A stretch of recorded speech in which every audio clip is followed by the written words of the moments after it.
ದರ್ಶನ್ ಬಗ್ಗೆ ನಿಮಗೆಲ್ಲ ಗೊತ್ತೇ ಇದೆ. ಡೆವಿಲ್ ಪರ್ಸನಲ್ ಲೈಫ್ ಬಗ್ಗೆನೂ ನಿಮಗೆಲ್ಲ ತಿಳಿದೇ ಇದೆ. ಆದರೆ ಕಾಟೇರನಿಗೆ ಒಬ್ಬರು ಪ್ರೀತಿಯ ತಂಗಿ ಇರೋ ಬಗ್ಗೆ ತುಂಬಾ ಜನರಿಗೆ ಗೊತ್ತಿಲ್ಲ. ಯಾರಾಕಿ ಆ ಕುರಿತು ವರದಿ ಇಲ್ಲಿದೆ ನೋಡಿ.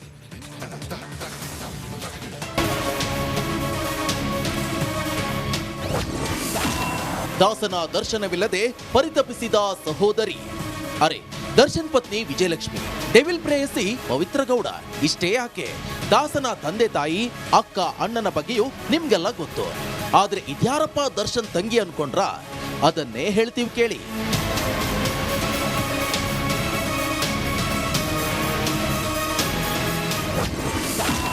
ರಾಖಿ ಕಟ್ಟಲು ಜೈಲಿಗೆ ಬರ್ತಾಳ ದರ್ಶನ್ ತಂಗಿ ಸಮತಾ. ಕಿಲ್ಲರ್ ಲೇಡಿ ಪವಿತ್ರ ಗೌಡಳ ಆಪ್ತ ಸ್ನೇಹಿತೆ. ಜೈಲಲ್ಲಿ ದರ್ಶನ್ನ ಸೈಲೆಂಟ್ ಆಗಿ ಭೇಟಿಯಾಗಿ ಎಸ್ಕೇಪ್ ಆಗಿದ್ದ ಲಿಪ್ಸ್ಟಿಕ್ ರಾಣಿಯ ಆಪ್ತೆ. ದರ್ಶನ್ ತಂಗಿ ಅಂತ ಹೇಳಿಕೊಂಡು ಡೆವಿಲ್ನ ಮೀಟ್ ಮಾಡಿದ ಬಗ್ಗೆ ರಿಪಬ್ಲಿಕ್ ಕನ್ನಡ ಸುದ್ದಿ ಮಾಡ್ತಿದ್ದಂತೆ ಸಮತಾಗೆ ಪೊಲೀಸರು ನೋಟಿಸ್ ಕೊಟ್ಟಿದ್ರು. ನಂತರ ಸಮತಾ ಜೈಲಿನತ್ತ ಮುಖವೇ ಮಾಡಿರಲಿಲ್ಲ. ಇಂಟ್ರೆಸ್ಟಿಂಗ್ ಅಂದ್ರೆ ತುಂಬಾ ದಿನಗಳ ಬಳಿಕ ಸಮತಾ ಮತ್ತೆ ಜೈಲು ದರ್ಶನ ಮಾಡ್ತಿದ್ದಾರೆ.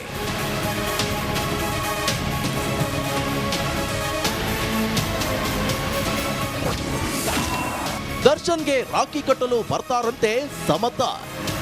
ನಿಜ, ಬಹಳ ದಿನಗಳ ನಂತರ ಪವಿತ್ರ ಗೌಡ ಸ್ನೇಹಿತೆ ಬರ್ಕಿಯನ್ನ ಭೇಟಿ ಮಾಡ್ತಿದ್ದಾರೆ. ಅದು ಕೂಡ 19ನೇ ತಾರೀಕು, ಅಂದ್ರೆ ರಕ್ಷಾ ಬಂಧನ ದಿನ. ಜೈಲಲ್ಲಿ ಕಾಟೇರ್ನನ್ನ ಮೀಟ್ ಮಾಡ್ತಿದ್ದಾರೆ. ಡೆವಿಲ್ಗೆ ರಾಖಿ ಕಟ್ಟೋಕೆ ಭೇಟಿ ಆಗ್ತಿರೋದಾಗಿ ಜೈಲಾಧಿಕಾರಿಗಳಿಗೆ ಕಾರಣ ನೀಡಿದ್ದಾಳೆ. ಇದಕ್ಕೆ ಅವಕಾಶ ನೀಡುವಂತೆ ಮನವಿ ಮಾಡಿದ್ದಾರೆ.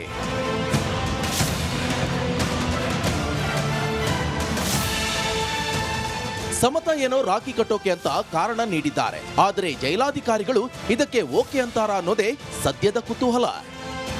ನವೀನ್ ಶೆಟ್ಟಿ ಕೆರಾಡಿ, ರಿಪಬ್ಲಿಕ್ ಕನ್ನಡ, ಆನೇಕಲ್.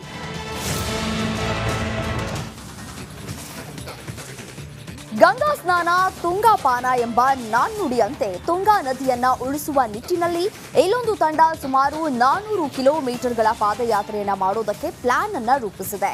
ಈ ಮೂಲಕ ಜನರಲ್ಲಿ ಜಾಗೃತಿಯನ್ನ ಮೂಡಿಸೋದಕ್ಕೆ ಮುಂದಾಗಿದೆ. ಆ ಕುರಿತ ಒಂದು ರಿಪೋರ್ಟ್ ಇಲ್ಲಿದೆ.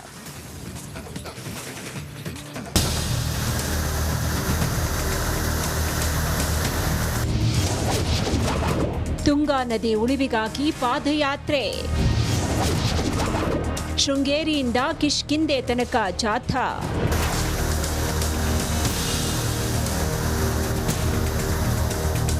ತುಂಗಾ ನದಿಯನ್ನ ಉಳಿಸುವ ನಿಟ್ಟಿನಲ್ಲಿ ಹಾಗೂ ತುಂಗಾ ನದಿಗೆ ಸೇರ್ತಾ ಇರುವ ಕಲುಷಿತ ನೀರು, ತ್ಯಾಜ್ಯಗಳನ್ನು ತಡೆಗಟ್ಟುವ ಉದ್ದೇಶದಿಂದ ಜನರಲ್ಲಿ ಜಾಗೃತಿ ಮೂಡಿಸೋದಕ್ಕೆ ನಿರ್ಮಲ ತುಂಗಾ ಅಭಿಯಾನ ಆರಂಭಿಸುವುದಕ್ಕೆ ಸಿದ್ಧತೆ ನಡೆಸಲಾಗ್ತಾ ಇದೆ.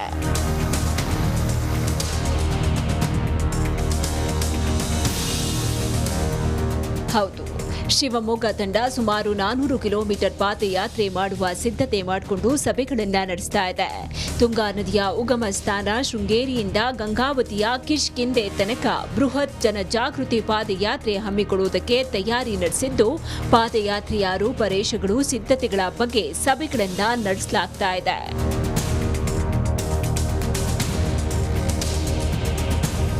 ಜಾಗೃತಿ ಜಾಥಾ ಸೆಪ್ಟೆಂಬರ್ 4ರಿಂದ ನಡೆಯಲಿದ್ದು, ಈಗಾಗಲೇ ಪಾದಯಾತ್ರೆಗೆ ಬೇಕಾದಂತಹ ಎಲ್ಲ ರೀತಿಯ ಸಿದ್ಧತೆಗಳನ್ನು ನಿರ್ಮಲ ತುಂಗಾ ಅಭಿಯಾನ ತಂಡ ಮಾಡಿಕೊಂಡಿದೆ. ಪಾದಯಾತ್ರೆಯಲ್ಲಿ ಸಕಲ ವ್ಯವಸ್ಥೆಗಳೊಂದಿಗೆ ನಾವು ಪಾದಯಾತ್ರೆ ಮಾಡೋರಿದ್ದೀವಿ. ನಮ್ಮ ಜೊತೆ ಆ್ಯಂಬುಲೆನ್ಸ್ ಇರುತ್ತೆ, ಊಟದ ವ್ಯವಸ್ಥೆ ಇರುತ್ತೆ, ವಸತಿ ವ್ಯವಸ್ಥೆ ಇರುತ್ತೆ. ನಾವು ಈ ಭಾಗದಲ್ಲಿ ಆಗಲೇ ನಾವು 400 ಕಿಲೋಮೀಟ್ರ್ ಪ್ರವಾಸ ಮಾಡಿದ್ದೀವಿ ವಾಹನದಲ್ಲಿ. ಎಲ್ಲ ಚುನಾಯಿತ ಪ್ರತಿನಿಧಿಗಳನ್ನು, ಗ್ರಾಮ ಪಂಚಾಯತಿ ಸದಸ್ಯರನ್ನು, ಸ್ವಯಂ ಸೇವಾ ಸಂಸ್ಥೆಗಳನ್ನು, ರೈತರನ್ನು, ಕೃಷಿ ಕಾರ್ಮಿಕರನ್ನು ಎಲ್ಲರನ್ನೂ ಸಂಪರ್ಕ ಮಾಡಿದ್ದೀವಿ. ಅವರೆಲ್ಲರೂ ಈ ಪಾದಯಾತ್ರೆಯಲ್ಲಿ ಭಾಗವಹಿಸ್ತೀವಿ ಅಂತ ಹೇಳಿದರೆ, ವಿಶೇಷವಾಗಿ ಉಲ್ಲೇಖ ಮಾಡಬೇಕಾಗಿರೋದು ಹೊನ್ನಾಳಿಯ ಹಿರೇಕಲ್ಮಠದ ಸ್ವಾಮೀಜಿಯವರು ಕೂಡ ನಾನು ಹೊನ್ನಾಳಿಯ ವ್ಯಾಪ್ತಿನಲ್ಲಿ ಹೆಜ್ಜೆ ಹಾಕ್ತೀನಿ ಅಂತ ಹೇಳಿದರೆ. ತುಂಗಾ ನದಿ ಉಳಿಸುವ ನಿಟ್ಟಿನಲ್ಲಿ ಹಮ್ಮಿಕೊಂಡಿರುವ ಪಾದಯಾತ್ರೆ ಯಶಸ್ವಿಯಾಗಲಿ, ಆದಷ್ಟು ಬೇಗ ಜನರಲ್ಲಿ ಜಾಗೃತಿ ಮೂಡಿ ತುಂಗಾ ನದಿ ಶುದ್ಧವಾಗಿ ಹರಿಯಲಿ ಅನ್ನೋದೇ ನಮ್ಮೆಲ್ಲರ ಆಶಯ. ಕ್ಯಾಮರಾ ಪರ್ಸನ್ ಚಿರಾಗ್ ಜೊತೆ ಭೀಮಾ ನಾಯಕ್, ರಿಪಬ್ಲಿಕ್ ಕನ್ನಡ, ಶಿವಮೊಗ್ಗ. ಈ ಸ್ಟೋರಿಯನ್ನ ನೋಡಲೇಬೇಕು. ಇಲ್ಲಿನ ಅಪೂರ್ಣ ಕಾಮಗಾರಿಯಿಂದ ಗ್ರಾಮದ ಜನ ಆತಂಕಕ್ಕೆ ಈಡಾಗಿದ್ದಾರೆ. ಆ ಕುರಿತ ಒಂದು ರಿಪೋರ್ಟ್ ಇಲ್ಲಿದೆ ನೋಡಿ.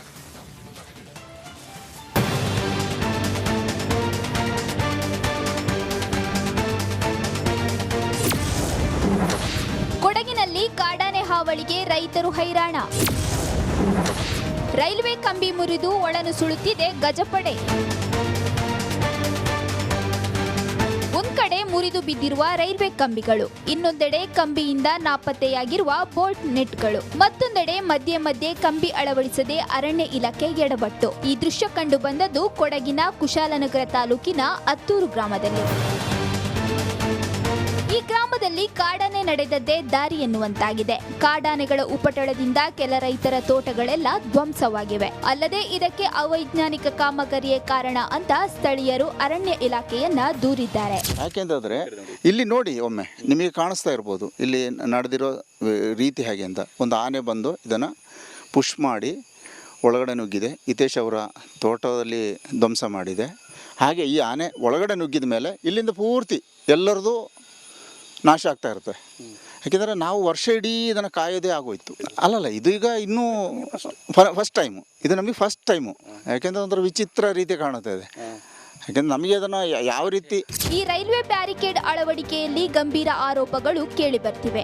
ಅರ್ಧಂಬರ್ಧ ಕಾಮಗಾರಿಯಿಂದ ಕಾಡಾನೆಗಳು ಗ್ರಾಮಗಳಿಗೆ ಲಗ್ಗೆ ಇಡ್ತಿವೆ. ಈ ಕಾಮಗಾರಿಯಿಂದ ಯಾವುದೇ ಪ್ರಯೋಜನವಾಗಿಲ್ಲ, ನಮ್ಮಲ್ಲಿ ಕಳವು ಮಾಡುವವರು ಯಾರಿಲ್ಲ ಅಂತ ಗ್ರಾಮಸ್ಥರು ಹೇಳಿದ್ರು. ಇದು ಏನು ಪ್ರಯೋಜನ ಆಗಲಿಲ್ಲ.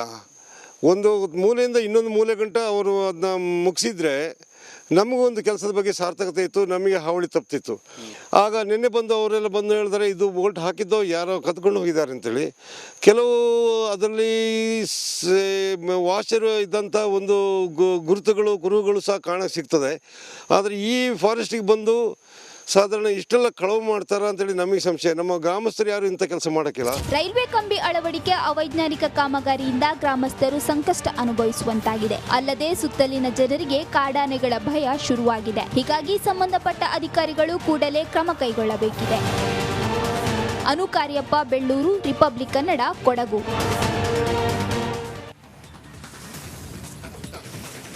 ಅವರಿಬ್ರು ಬಿಜೆಪಿಯ ಹಿರಿಯ ನಾಯಕರು. ಅವರದ್ದೇ ಆದ ಘನತೆ, ಗೌರವ ಜಿಲ್ಲೆಯಲ್ಲಿ ಇದೆ. ಹೀಗಿರುವಾಗ ಆ ಇಬ್ಬರು ನಾಯಕರು ಕಳೆದೊಂದು ವಾರದಿಂದ ವಾಗ್ಯುದ್ಧಕ್ಕೆ ಇಳಿದಿದ್ದಾರೆ. ಯಾರವರು, ಯಾಕೆ ವಾಕ್ ವಾರ್ ಶುರುವಾಗಿದೆ ಅಂತೀರಾ? ಈ ಸ್ಟೋರಿ ನೋಡಿ.